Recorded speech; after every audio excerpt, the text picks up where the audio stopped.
Muy buenos días, muy buenas tardes para los que nos escuchan en cualquier otra parte del planeta. Estamos muy contentos de compartir el mensaje de este día como una parte de la celebración del aniversario de la Iglesia de Santidad de Río de Piedras en San Pedro Sula. Quiero comenzar con un pasaje de la Escritura que se encuentra en la segunda carta de San Pablo a los Corintios, capítulo 3, versículos 7 al 9. Dice: pero tenemos este tesoro en vasos de barro para que la excelencia del poder sea de Dios y no de nosotros, que estamos atribulados en todo, mas no angustiados, en apuros, mas no desamparados. Bueno, y es que quiero felicitar a la iglesia por estas casi 5 décadas. Ya nos vamos acercando a las 5 décadas y me da mucho gusto haber estado en aquellos primeros años de la Iglesia de Santidad allá en Río de Piedras en San Pedro Sula. Feliz aniversario, hermano. Dios les bendiga. En medio de la pandemia que comenzó prácticamente el año pasado y que se ha desarrollado a través de todos estos meses, y luego en estas últimas 3 semanas que nos vinieron dos torrentes de agua sobre el país, ha sido difícil y todavía sigue siendo difícil celebrar en esta situación. La naturaleza nos ha abatido, a veces nos sentimos, ¿qué podemos hacer? ¿Qué podemos decir? Nos sentimos abatidos, nos sentimos destruidos en muchas maneras y también impotentes de dar respuesta a todas las necesidades de la gente y particularmente mantener la fe en el Señor. Sin embargo, a pesar de todo eso, la palabra de Dios nos dice que podemos tener fe, que podemos mantener la esperanza, que podemos esperar en el Dios Todopoderoso. Bien, ahora quiero compartirles este mensaje que he titulado Disyuntivas del cristianismo actual, porque todas estas cosas que nos suceden, pues, nos desafían a nuevas cosas. Cuando terminemos ya para la conclusión de esta mi participación, vamos a ver que en realidad solo son dos disyuntivas, pero yo he agregado una 3 porque es en la segunda en donde más podemos detenernos y hacer unas reflexiones al respecto. En primer lugar, yo quiero hablarles acerca de que nosotros hemos tenido el privilegio, después de 20 siglos de cristianismo, de oír la palabra de Dios, de escuchar la voz de Dios, de predicar la palabra de Dios, y en los últimos 2 siglos, aquí en Honduras, más o menos 1 siglo y medio de tener el mensaje del Evangelio. Por supuesto, desde tiempos inmemoriales, prácticamente desde la conquista y el descubrimiento de América, hemos tenido la fe católica acá, pero de parte de los protestantes o evangélicos, pues solamente decimos unos 500 años. Entonces hemos escuchado durante todo este tiempo, de una o de otra manera, la palabra de Dios. Pero cuando nosotros reflexionamos sobre lo que Dios nos ha dicho, lo que hemos leído en su palabra, nos damos cuenta que tenemos la primera disyuntiva al analizar todos estos años de haber contemplado la palabra de Dios. Y la primera disyuntiva es oír o escuchar. En español tenemos dos términos, el término oír y el término escuchar. Claro, muchas veces se utilizan indistintamente y aún en la Biblia. Pero podemos decir que a través de este siglo y medio de protestantismo evangélico en Honduras, hemos oído bastante el Evangelio, hemos predicado el Evangelio y damos gracias a Dios por eso.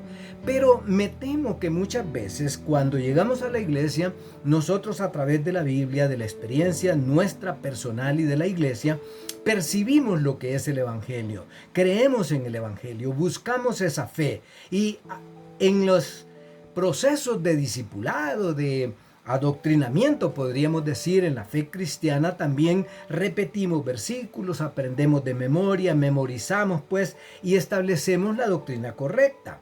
Claro, no siempre pues estamos seguros de que estamos en la doctrina correcta, a menos que nos volvamos estudiosos, pero eso es algo que le acontecía también al pueblo de Israel. Era el pueblo que tenía la palabra, que leía la Torá, que leía los profetas, que reflexionaba sobre los acontecimientos históricos y todo eso. Pero hay aquí la disyuntiva es que muchas veces al oír nos volvemos solamente oidores.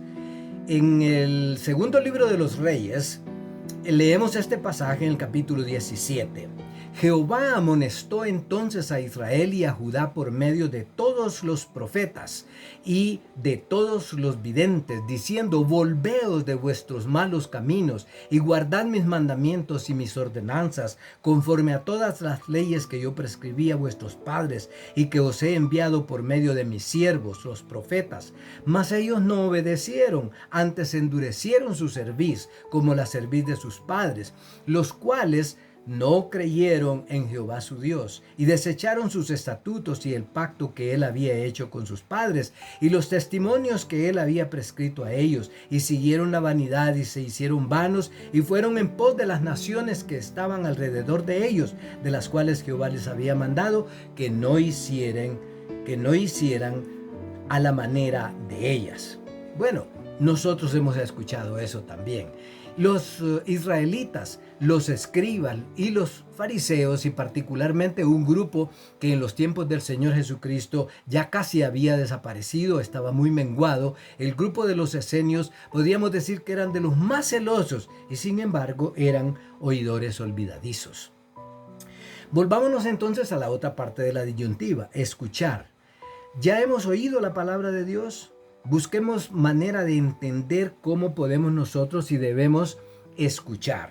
¿Recuerdan a Samuel? El pequeño Samuel, el joven Samuel, probablemente 12, 13 años, tal vez 15 años, durmiendo allí y que el Señor le habla. Él piensa que es Elí, el sumo sacerdote, el que lo llama. Pero cuando el sumo sacerdote se da cuenta, ya ustedes han leído la historia y en el capítulo 3 del primer libro de Samuel, el sacerdote le dice: cuando te vuelva a llamar, dile: heme aquí, Señor, ¿qué quieres? Y aquí ya está escuchando. Samuel no lo sabía, el sumo sacerdote le dijo que debía de sintonizar de una manera más fina su oído para escuchar la palabra de Dios. Pablo, Saulo de Tarso, en el camino a Damasco, es derrumbado, ahí cae al suelo y le dice el Señor: Saulo, ¿por qué me persigues? Y Saulo no se queda solamente con esa idea, sino que quiere escuchar y saber más. ¿Quién eres, Señor, y qué quieres que haga? Lean esa historia en el capítulo 9 del libro de Hechos. Y el escritor de la epístola de Santiago dice que nosotros no debemos ser entonces como el pueblo de Israel, que solo leía y que aún establecía la doctrina sana, la ortodoxia. Por eso es que no querían creer en el Señor Jesucristo, y en todo lo que pasó los apóstoles tampoco que los aceptaban, porque ellos, los judíos, pues pensaban que estaba fuera de la ortodoxia creer en eso. Entonces, tenemos la disyuntiva. ¿Qué vamos a hacer hoy frente a tanta necesidad en el mundo? Frente a tanta dificultad, frente a la corrupción, frente a la criminalidad, frente a un mundo desenfrenado. Tenemos pues entonces que escuchar la palabra de Dios, ir más allá, sintonizar nuestro oído para ver qué más nos quiere decir el Señor. Bien, segunda disyuntiva. En esta segunda disyuntiva yo hablo de que tenemos la disyuntiva de quedarnos en este planeta o de irnos. Mejor dicho, al contrario.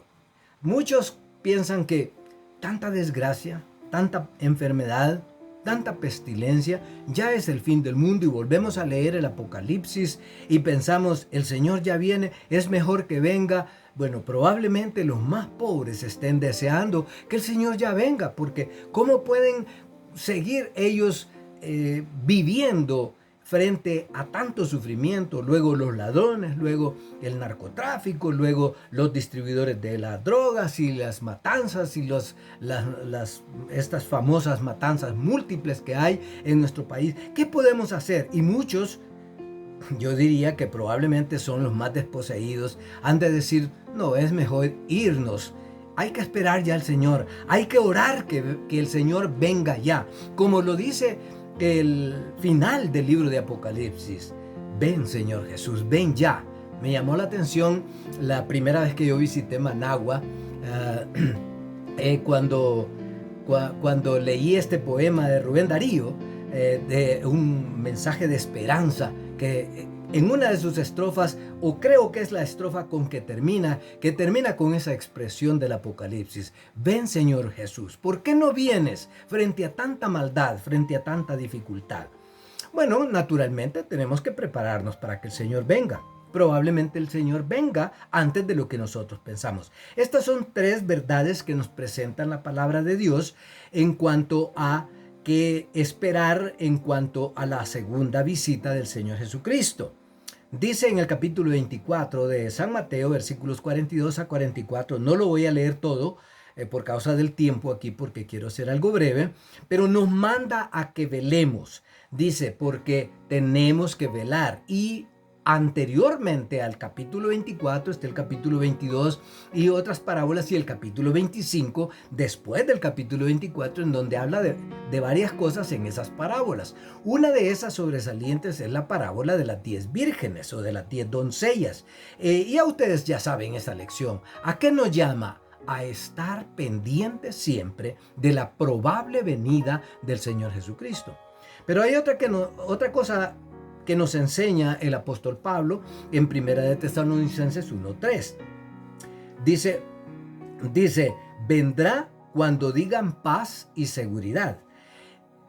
¿Sabía usted? ¿Se ha puesto a pensar usted en qué puede significar esto? Que cuando ya el mundo esté en paz, que hayan abolido toda la carga de bombas atómicas con que están cargados los océanos, porque los países que tienen ese recurso, los países industrializados, los países más ricos, tienen surcado el universo de los mares y los océanos con ojivas nucleares. ¿Sabía eso? Pero supóngase que puede llegar un momento en que se llega a acuerdos y que hay menos posibilidades de una guerra, cosa que probablemente no suceda, y que todo el mundo diga, ay, hoy sí vivimos en paz, tenemos acceso a las vías de comunicación, tenemos acceso a la tecnología, a la medicina, ya no hay guerras. Entonces el Señor va a venir. Bueno, habría que profundizar en este versículo. En el capítulo 3 de Segunda de Pedro, ahí donde dice que los elementos ardiendo se fundirán, la parte más, como dicen ahora, apocalíptica de esta esperanza de la segunda venida, es que dice que vendrá como ladrón en la noche. Lo dijo también allá en el capítulo 24 que ya cité del Evangelio de San Mateo. Vendrá como ladrón en la noche. Hay varias maneras de interpretar eso. Puede ser que yo creo que la parte más central de vendrá como ladrón en la noche significa que él vendrá por sorpresa, que nadie o muy poca gente, podríamos decir, porque la iglesia sí debería estarlo esperando, lo está esperando. Otra interpretación podría ser que el Señor está diciendo que viene a llevarse a algo que otro le había robado, ¿verdad? Y es su iglesia, ¿verdad? Y otra interpretación como ladrón en la noche pudiera ser que vendrá en un tiempo en que la gente no está consciente de lo que está a su alrededor y que por lo tanto, es decir, en pocas palabras, que está dormida, que está inconsciente, que no se da cuenta de lo que está sucediendo a su alrededor, dormidos. A medianoche todo el mundo está durmiendo, ¿verdad? Entonces pudiera ser, por eso San Pablo en otra ocasión dice, no durmamos como los impíos, dice, sino que tenemos que estar despiertos. Pero ¿cómo nos podríamos ir? Ya algunos multimillonarios están considerando también, aparte de creer en el Señor Jesucristo y irnos con Él en su segunda venida, en abandonar este planeta. Pero la palabra de Dios nos dice que este planeta es nuestro barco, es nuestra nave. Entonces que el Señor desde el principio nos mandó a cuidarla, a preservarla. Y yo creo que allí hay muchos pecados que estamos pendientes de entender. Por eso hablaba de escuchar la palabra de Dios, porque en el Antiguo como en el Nuevo Testamento, más en el Antiguo Testamento, se da mucho ese mandamiento como responsabilidad de los creyentes de cuidar el planeta. Y claro, no tengo tiempo de hacer más elucubraciones acerca de esto, pero nosotros somos pobres o luchadores, como dicen, solo los muy ricos probablemente tendrán la oportunidad de irse a otro planeta. Puede ser que cueste 10, 20 millones de dólares un viaje a otro planeta o irse a experimentar allá si es que hay condiciones de vida. Pero esa actitud, tanto la actitud de esperar de una manera no bíblica que ya el Señor venga, como de irnos a otro planeta, es como una actitud escapista de parte de nosotros. Entonces aquí tenemos esta disyuntiva, irnos pronto o quedarnos. Bueno, entonces, hablemos de quedarnos. Lo más probable, lo más seguro, es que tengamos que quedarnos por un rato más. Eso es lo que enseñan otras parábolas de los evangelios. Si nos quedamos, entonces tenemos que asumir el papel de cuidar esta nave espacial que se llama planeta Tierra. Muchas cosas puede hacer usted. Por ejemplo, ¿qué es lo que está causando todas estas pandemias y estos huracanes y los terremotos y todo esto? ¿Qué es lo que está causando esto? Lo que nosotros los seres humanos en son de la ciencia y la tecnología hemos desarrollado. Entonces, ¿cómo podemos paliar nosotros esto? ¿Le gusta andar en vehículo, en carro? Tiene que dejar de andar un poco en su vehículo y caminar un poco o andar en bicicleta. Eso no nos gusta, ¿verdad? Podríamos hacer algo, por ejemplo, con la cuestión de cuidar el planeta, de las cuencas. No sé si ha visto los programas de televisión en donde hablan de cómo resolver estas situaciones o por lo menos cómo trabajarlas, y hablan del dragado a profundidad de los ríos, cosa que va a costar una millonada, pero igual va a costar mucha multimillonario costo el quitar o mover las ciudades de donde están ahora para ubicarlas en un lugar seguro. Trabajar el tema basura. Probablemente muchos de nosotros no pensemos que esto es el ministerio del cristiano o es el ministerio de la iglesia. Pero aquí estamos, tenemos recursos disponibles y tenemos que mantener esta nave para cuando el Señor decida, pues entonces llevarnos. Bien, aquí están las dos disyuntivas. Mientras tanto, entonces, ¿qué dice la palabra de Dios? Mateo 24, vuelvo a citar Mateo 24, versículos 45 a 46. ¿Quién es, pues, el siervo fiel y prudente, el cual puso su Señor sobre su casa para que le dé el alimento a tiempo, para que le dé su mantenimiento, ¿verdad? Esta es nuestra casa. Bienaventurado aquel siervo al cual, cuando su Señor venga, le halle haciendo así. De cierto os digo que sobre todos sus bienes le pondrá. Medite en esta palabra. Entonces el Señor nos está llamando a mantenernos ocupados, a buscar cómo responder aún de una manera muy pequeña. Usted puede pensar que tal vez insignificante o poco significante, pero tenemos que estar ocupados para responder. Vamos a la tercera disyuntiva, que es como consecuencia de la segunda, de quedarnos. No nos queda de otra que quedarnos en este planeta. Estamos hablando a la iglesia, estamos hablando de cómo nosotros podemos responder, de cómo nosotros podemos mantener el mensaje de esperanza. Pues podemos responder de dos maneras: lamentarnos o impulsarnos. Primero, nos podemos deprimir y decir, nos quedamos pobres, perdimos todo, bajó nuestro negocio, perdimos nuestras inversiones y nos podemos deprimir. Pero eso no es lo que Dios quiere. Dios quiere levantarnos, a mí, a usted, y gracias a Dios por los que podemos hablar un poco así, porque somos los que hemos sido menos afectados o no afectados de ninguna manera. Yo sé que es difícil dar gracias a Dios cuando se ha perdido todo, cuando el negocio va mal, como en esta situación. Pero no nos podemos quedar sentados ahí, que el gobierno no nos ayuda, que la cooperación internacional solo nos endeuda, que la corrupción y la criminalidad siempre siguen en pie y que no mejoramos. No nos podemos quedar lamentando y dando propuestas idealistas. Esto debería hacer el gobierno, esto deberían hacer las empresas, esto deberían hacer los cristianos, la iglesia. Todo el mundo tiene respuestas, pero solo cuando hablamos. idealizamos las respuestas, verbalizamos las verdades como en la lectura de la palabra de Dios, pero no nos movemos a la acción. Tenemos pues que al reflexionar sobre esto movernos a la acción. No nos debemos de quedar solamente en el lamento. No nos podemos quedar solamente en el lamento. Tenemos que ir un paso más allá, porque quedarnos significa entonces estar ocupados, como decían anteriormente. Y aquí hay algunos principios. Al hablar de quedarnos o impulsarnos, entendemos nosotros que Dios nos está llamando a hacer aquello que tal vez nunca lo habíamos pensado hacer. Veamos lo que dice la palabra de Dios. No voy a leerles versículos, solamente les voy a citar algunos casos. Noé tardó 120 años para construir el arca. No había llovido. ¿Ha oído usted a personas decir, no, pero aquí nunca se ha inundado, aquí nunca hemos tenido un terremoto, aquí nos enfermamos y de alguna manera hallamos solución? Claro, vamos a vivir hasta cierto tiempo y luego vamos a morir. Pero aquí nunca ha sucedido eso. Bueno, en tiempos de Noé nunca había llovido. Y sin embargo Dios lo mandó a hacer algo que era totalmente increíble para la gente, porque si no llueve y no hay agua, ¿qué estás haciendo? Estás loco. De repente Dios nos está llamando a hacer algo nuevo y diferente, algo impensado.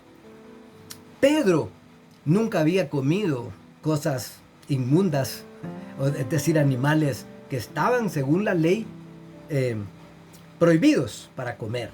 Y aquí es donde en el Nuevo Testamento nos dice qué cosas del Antiguo Testamento, qué aspectos, que es la ley moral la que permanece y no la ley ritual. Y entonces le dice el Señor, no, mata y coma, mata y come, porque no puedes llamar tú inmundo a lo que Dios ha limpiado. George Whitefield, uno de nuestros estimados antepasados en el siglo XVIII, que acompañó a Juan Wesley en el gran avivamiento en Inglaterra del metodismo, le dijo a Juan Wesley, no te preocupes por predicar en un púlpito bonito y en medio de una congregación que tiene naves y bonitos asientos y esto y lo otro, porque eso probablemente no te va a llevar a mucha evangelización. Vámonos a la calle, al mercado, a las minas, a los lugares públicos donde haya gente que nos quiere escuchar. Y le costó a George Whitefield sacar a Juan Wesley de los templos para ponerlo a predicar. Bueno, probablemente Dios nos está llamando a hacer algo que nunca habíamos pensado hacer. Y yo he escrito aquí que muchas veces nosotros decimos, eso de ayudar a los que están allí en la desgracia de las inundaciones, eso no le toca a la iglesia, eso no me toca a mí. Trabajar con esos mareros que viven allá y estos de la criminalidad, eso no me toca a mí. ¿O qué puedo hacer si hay distribución de droga y si hay sicarios y todo eso? De repente, hermanos, no estamos escuchando. Yo escribí aquí que 1 millón o más de 1.000 millones de granitos de arena hacen una roca.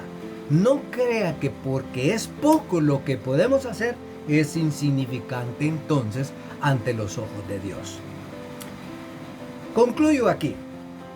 La iglesia del presente entonces está frente al panorama sombrío y difícil de lo que tiene que confrontar, no solamente nosotros en Honduras, también están en Nicaragua, en Guatemala, mañana va a ser en Brasil, en Colombia, en los Estados Unidos, con todo lo que tiene.